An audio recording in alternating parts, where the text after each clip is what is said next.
Hello everyone and welcome to Vlinkoz channel. In today's video, I will show you how to fix the Windows plus shift+s shortcut not working on your Windows computer. And now let's get started.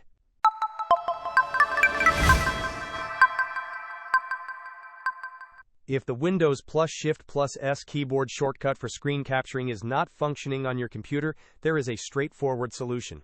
First, right-click on the Start button, and then select Settings from the menu that appears. In the Settings window, navigate to Bluetooth and Devices.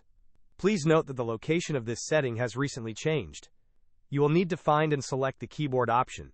Once you are in the keyboard settings, scroll down until you find an option that says Use the Print Screen key to open screen capture. You must turn this option off. Disabling this setting should resolve the issue with the Windows plus shift+s shortcut. It is important to be aware that in many previous guides, this setting was located under Accessibility, but it has recently been moved to Bluetooth and Devices.